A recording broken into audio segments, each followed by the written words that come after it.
Recycling industry and GST, problems and it's solutions. देश की recycling industry के लिए सरकार की कोई स्पष्ट नीति न होने से इस इंडस्ट्री से जुड़े व्यापारी जीएसटी को लेकर परेशान। नॉन फेरस मेटल्स के कारोबारियों की आवाज बुलंद करने वाली संस्था ने केंद्रीय वित्त राज्य मंत्री डॉक्टर भागवत कराड़ के सामने जीएसटी को लेकर अपनी आवाज बुलंद की है। दरअसल इस मामले में सबसे ज्यादा परेशानी नॉन फेरस मेटल्स की रिसाइकलिंग इंडस्ट्री को है। इस इंडस्ट्री से लाखों करोड़ों लोगों को रोजगार मिलता है। खास बात यह है कि इसमें रोजगार पाने वालों में बहुत कम पढ़ाई करने वाले स्त्री और पुरुष शामिल हैं। देश को आजाद हुए 75 साल पूरे होने जा रहे हैं। इसके बावजूद भी इस रिसाइकलिंग इंडस्ट्री के लिए सरकार ने अभी तक कोई स्पष्ट नीति नहीं बनाई है। यहां बात हो रही है स्क्रैप की, जिसे लोग कबाड़ या भंगार के नाम से जानते हैं।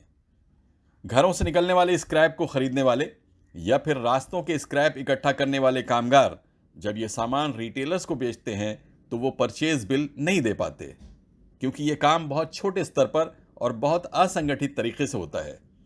ऐसा काम करने वालों के पास किसी तरह का रजिस्टर्ड पेपर नहीं होता। जीएसटी लगने पर सबसे ज्यादा परेशानी इसी स्तर पर हो रही है। इन सारी समस्याओं को ठीक से समझने और जानने के लिए प्रेस 9 न्यूज ने बॉम्बे मेटल्स एसोसिएशन के कार्यालय जाकर इस एसोसिएशन के अध्यक्ष सुरेश जैन और एसोसिएशन के सचिव डॉक्टर संदीप वखारिया से बात की। उन्होंने नॉन फेरस मेटल्स के विषय में जो जानकारी दी वो शायद मीडिया में पहले कभी भी सामने नहीं आई। इस एसोसिएशन ने स्क्रैप से तैयार होने वाले मेटल्स पर जीएसटी लगने से किस तरह की समस्याएं खड़ी हो रही हैं और उसका समाधान किस तरह से निकाला जा सकता है, इस विषय में विस्तृत जानकारी देने वाली एक पुस्तक तैयार की है। अपनी इन्हीं समस्याओं को लेकर एसोसिएशन के पदाधिकारी जीएसटी के बड़े अधिकारियों के साथ कई मीटिंग कर चुके हैं और जल्द ही इस विषय में केंद्रीय वित्त मंत्रालय द्वारा बुलाई गई बैठक में हिस्सा लेने के लिए दिल्ली जाने की तैयारी कर रहे हैं। अभी जो है असल में कुल मिला के इसमें समस्या क्या है, परेशानी क्या है, जो तकलीफ है वो क्या है? देखो, आज मैं आपको बता रहा हूँ कि जीएसटी भरने में हमें कोई तकलीफ नहीं है, लेकिन पूरे भारत देश के अंदर जो स्क्रैप निकलता हर घर से, यानी कि पूरे भारत देश की संख्या इतनी, और घरों के अंदर से जो भी मेटल स्क्रैप निकलता है, ब्रास, कॉपर, जिंक, प्लास्टिक, रबड़, तो वो सब लोकल कबाड़ी से इकट्ठा होके सेमी होलसेल पे जाता है, फिर फाइनल पे जाता है, फिर वो हमारे इंडस्ट्रीज में जाता है। तो उसका इनवाइस यानी कि उसका परचेस बिल नहीं है। तो ये एक बहुत बड़ी समस्या है, क्योंकि 18% जब से जीएसटी आया है तो इसके अंदर अगर परचेस नहीं रहेगा तो इंडस्ट्रीज वाले परचेस का कैसे उसको सेल कर पाएंगे। तो इसके बहुत सारे लोगों ने इसके अंदर बोगस बिल वाले लोगों ने घुस के और इसका फ़ायदा उठा रहे हैं। ये एक बहुत बड़ी समस्या हो गई। कल ट्रेडिंग बंद हो जाएगा, इंडस्ट्रीज बंद हो जाएगी, और अगर ये इस पे ध्यान नहीं दिया गया, इसका रास्ता निकालना बहुत ज़रूरी है। हमारी गवर्नमेंट से रिक्वेस्ट है, हम मिल के आए, दिल्ली भी गए, यहाँ पे मीटिंग किया और उन्होंने बड़ी बारीक से हमारे सब बात को सुना और उनको भी एहसास हुआ कि नहीं, वाकई ये चीज़ हमारी बात सुनने जैसी है। तो वो बहुत ही हमको वापस बुलाने वाले हैं दिल्ली, और हम चाहते हैं कि हमारी जल्दी से जल्दी ये बात को सुनवाई हो और जिससे सारे व्यापारियों का एटलीस्ट शांति मिले। और मैं इसके लिए आपको हमारे एसोसिएशन के सेक्रेटरी डॉक्टर संदीप भाई वखारिया है, जो पूरी जानकारी आपको इसके बारे में आपको देंगे। हाँ सर, आप बताइए कि जीएसटी को लेकर जो अभी जैन साहब कह रहे थे कि आप जो है और डिटेल में बताएंगे, तो क्या चीज़ जो है, क्या डिटेल में बताना चाह रहे हैं? सर, हमारा एसोसिएशन जो है वो छोटे व्यापारियों का एसोसिएशन है। आज हर घर से जो स्क्रैप आता है वो एग्रीगेटर के पास से रिटेल ट्रेडर के पास आता है। आज वो स्क्रैप जब जमा होता है तब उसमें से सेग्रीगेशन होता है, इसीलिए उनको एग्रीगेटर बोला जाता है। जो लोखंड है, स्टील है, नॉन फेरस है, सब अलग होता है, कलेक्शन होता है और फिर वो आगे होलसेलर के थ्रू इंडस्ट्री को जाता है। जब डोमेस्टिक स्क्रैप जो घर से निकलता है उसका परचेज इनवॉइस नहीं है, वही समस्या हमारे प्रेसिडेंट सर सुरेश भाई जो बता रहे थे। अब उसकी समस्या के पीछे सब लोग इतने परेशान है कि गवर्नमेंट, जीएसटी डिपार्टमेंट भी परेशान है, हम लोग भी परेशान हैं। 2-2 साल बाद जिसका परचेज इनवॉइस जीएसटी डिपार्टमेंट उसको मान्य नहीं करता है तो माल कंज्यूम हो गया, इंडस्ट्री ने कंज्यूम कर लिया, उसके पहले 2 या 3 ट्रेडर है, यानी एग्रीगेटर से रिटेलर, रिटेलर से होलसेलर, होलसेलर से इंडस्ट्री के पास चला गया।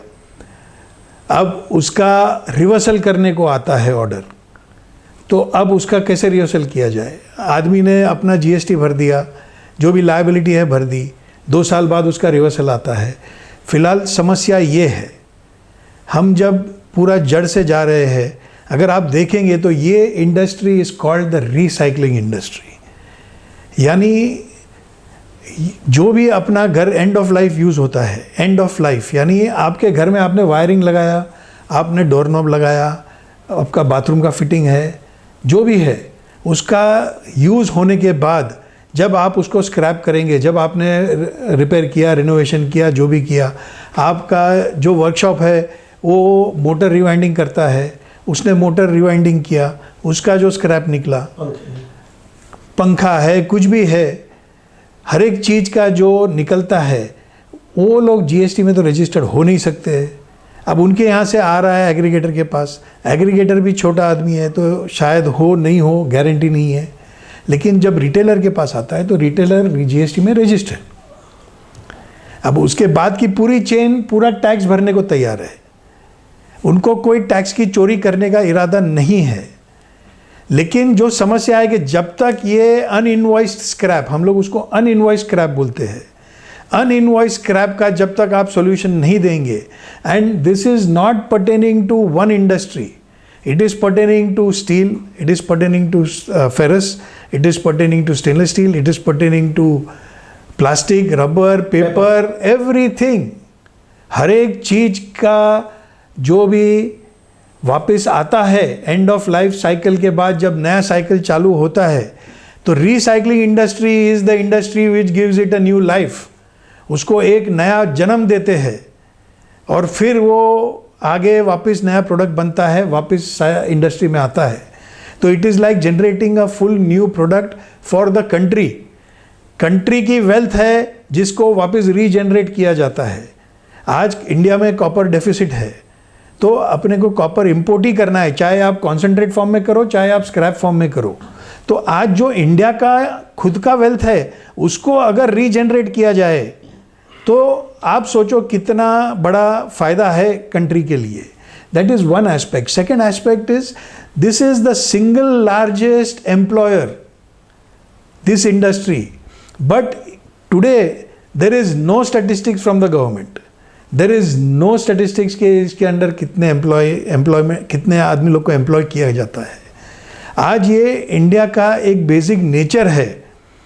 The nature of a Indian is to conserve. अपने घर में अगर बाहर से फूड ऑर्डर किया और वो प्लास्टिक का डब्बा भी आया तो उसको पूरा रीयूज़ होता है 2 बार 3 बार, फिर उसको वापस स्क्रैप किया जाता है। ये एक नॉट आप पैसे के एंगल से नहीं बोल रहा हूँ मैं, ये एक बेसिक नेचर के एंगल से बोल रहा हूँ। आज हर एक चीज़ इंडियन विल रिसाइकल, ये एक बेसिक नेचर है इंडिया का। और रिसाइकलिंग इंडस्ट्री को इतना मतलब अनरिकग्नाइज्ड रखा है। There is no recognition. Today in 75 years, we will complete 75 years of independence, Amrit Mahotsav. The recycling industry has never been given recognition. There is no policy for it. There is no recognition. In the last budget, there was a mention of circular economy. Nothing about recycling.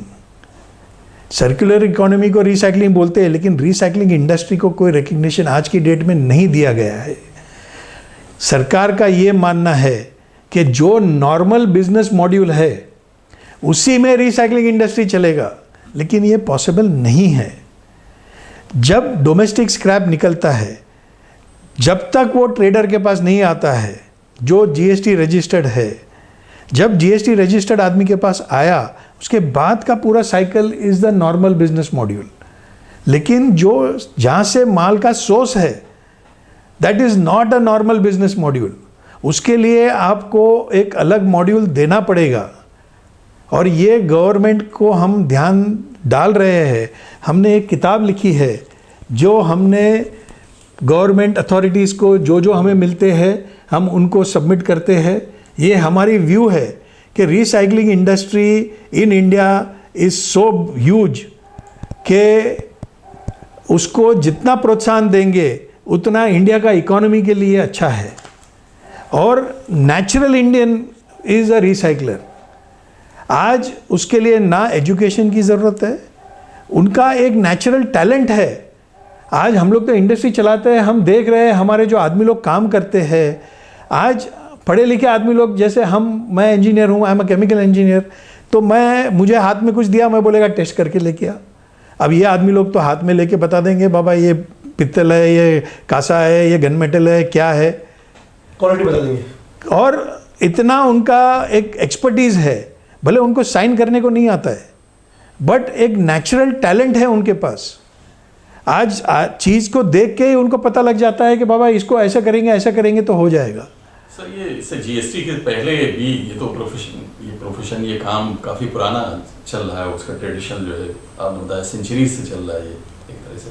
तो उसके पहले कोई इस तरह के जो question mark जो है या फिर प्रॉब्लम जो है कोई इस तरह का कभी फेस करने को नहीं मिला, या ये पहली बार हो रहा है कि जीएसटी के साथ जब जीएसटी आया तभी ये समस्या खड़ी हो रही है? सर मैं इसका जवाब मैं 2 एंगल से देना चाहता हूँ। एक पहला एंगल है कि इंडिया में क्या हो रहा था। इंडिया में जीएसटी के आने के पहले there was VAT and excise, यानी एक्साइजेबल गुड्स को वैट लगता था और जो छोटे ट्रेडर है वो एक्साइज में नहीं है, वो नॉन मॉडरेट का इनवॉइस पे मटेरियल देते थे। तो नॉन मॉडरेट का इनवॉइस पे एक्साइज नहीं लगता था और फिर वो इंडस्ट्री में जाके इंडस्ट्री एक्साइज भर देता था। तो ये एक अलाउंस था पहले जो जीएसटी में नहीं है। आज जीएसटी में इंडस्ट्री को खुद भरने का पॉसिबल नहीं है क्योंकि वो यूआरडी परचेज बोला जाता है, unregistered purchase. Unregistered purchase as per income tax laws is not allowed. अगर आपने परचेज कर दिया तो आपके बैलेंस शीट में से वो जो अमाउंट 2 लाख के ऊपर का जो अमाउंट होगा परचेज का, यूआरडी परचेज का, उसको डिसअलाउ किया जाएगा and that will be added to your profit और उसके ऊपर आपको इनकम टैक्स भरना पड़ेगा। अब ये एंगल से तो कोई कर नहीं पाएगा। आज कमोडिटीज़ में मार्जिन इतना स्मॉल होता है कि इट इज़ नॉट पॉसिबल। अब दूसरे एंगल से अगर आप देखेंगे तो anywhere in the world you go, आप यूएसए देख लीजिए, यूरोप देख लीजिए, आप कोई भी कंट्री देख लीजिए, एडवांस कंट्री जो अपने से आगे है today in terms of economy, not in terms of recycling. I am saying India is the best in recycling. There cannot be anyone better than that. But they are advanced in terms of economy. What happens in the US? What happens to this uninvoiced scrap that is also generated in the US? It is also generated in Europe. It is generated all over the world. What happens there? उधर एक phase है कि जहाँ से unregistered dealer registered dealer को देता है, पूरा टैक्स गवर्नमेंट को देता है और फिर वो पूरा लीगल चैनल में आ गया। जैसे कि स्क्रैप यार्ड्स है, स्क्रैप यार्ड के पहले देयर आर कलेक्टर्स, जो आप अगर यूएसए जाएंगे तो सब लोग अपने घर के बाहर जो भी आप उनका फ्रिज भी रखना है तो बाहर रख देते हैं स्क्रैप, और वो कलेक्टिंग एजेंसी आके उसको उठा के जाएगी और स्क्रैप यार्ड में जाएगा। स्क्रैप यार्ड से जब आगे सेल होता है तो पूरा टैक्स भर के सेल होता है। So there is an allowance for the conversion of uninvoiced input into an invoiced input. India में अनफॉर्चुनेटली जीएसटी आने के बाद 4.5 साल में we have realise that there is a problem. पहले नॉन मॉडरेट में वो हो जाता था लेकिन ये जीएसटी में नहीं हो रहा है, इसी वजह से ये कॉम्प्लिकेशन हो गया है and the world over it is allowed. So in India also we have to work as per the Indian conditions कि आज इंडिया का क्या सिचुएशन है। We are not against the government, we feel that we should sit together The industry, recycling industry, should sit with all the bureaucrats and work out a system whereby the nation is not at a loss, the revenue of the nation is protected, the economy is made to grow even more, and a proper solution is worked out so that the traders and everyone is happy about it, sir. Sir अभी कुछ ही दिनों बाद हो सकता है कि meeting आप लोग की फाइनेंस मिनिस्टर के साथ होने जा रही है, उसमें ऑफिसर्स हैं भी रहेंगे, उनके जो फाइनेंस के ऑफिसर्स हैं बड़े, तो क्या सजेशंस रहेंगे आपके, थोड़ा शॉर्ट में बताएंगे? सर, हमने ये बुक में पूरा लिखा है। पहले हमने लिखा है कि ये आज 200 साल से ये रिसाइकलिंग इंडस्ट्री इंडिया में एग्जिस्टिंग है और इसीलिए हम चाहते हैं कि आप उसके ऊपर थोड़ा ध्यान दें। पहले हमने प्रॉब्लम बताया है कि ये प्रॉब्लम है, उसके बाद as an industry, as a full recycling industry, we are giving a solution to the problem. अब शॉर्ट में अगर मुझे आप बोलेंगे कि 2 लाइन में या 4 लाइन में बताओ, तो मैं ये बताऊंगा कि इसमें 2 एंगल है, एक है जीएसटी का एंगल और एक है इनकम टैक्स का एंगल। दोनों में हमें थोड़े थोड़े चेंजेस लाना है, only up to the stage of conversion of unregistered invoice to a registered invoice, उसी स्टेज तक। उसके बाद का आपका नॉर्मल जो जीएसटी का मॉडल है उसमें सब चल जाएगा, कोई प्रॉब्लम नहीं है, उसमें कोई रियायत नहीं चाहिए। लेकिन जब तक आज डोमेस्टिक स्क्रैप जनरेट हो रहा है, जो अनरजिस्टर्ड है उसको तो नहीं बोल सकते बाबा तुम रजिस्ट्रेशन लो, उसके पास तो कोई इंफ्रास्ट्रक्चर है नहीं कि वो रिटर्न फाइल करे।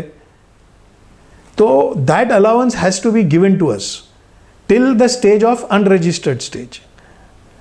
और उसके लिए जीएसटी में हम लोग को ई इनवॉइस जनरेट नहीं होता है। अगर मैंने मेरा सेलर का जीएसटी नंबर नहीं डाला तो ई इनवॉइस जनरेट नहीं होता है। So this kind of small issues will have to be sorted out. In case of income tax, there is a TDS, TCS issue, there is a disallowance issue. So all these issues need to be sorted out, but they need to be sorted out so that the nation is also not troubled and the industry is also not troubled. So we have to sit together and sort out these things. Association के पदाधिकारियों ने साफ साफ शब्दों में कहा कि वो जीएसटी के विरोध में बिल्कुल नहीं है। हाँ, वो सिर्फ इतना चाहते हैं कि जिस तरह से यूरोपीय देशों में इस इंडस्ट्री के विषय में बहुत स्पष्ट तरीके से कानून बनाए गए हैं, उसी प्रकार से यहाँ भी कानून बनाए जाएं, ताकि सरकार को ठीक से टैक्स भी मिले और इस इंडस्ट्री से जुड़े व्यापारी चैन, सुकून और सम्मान के साथ अपने व्यवसाय को करते हुए देश की प्रगति में अपना पूरा सहयोग कर सकें। Abid Naqvi, press 9 news, Mumbai.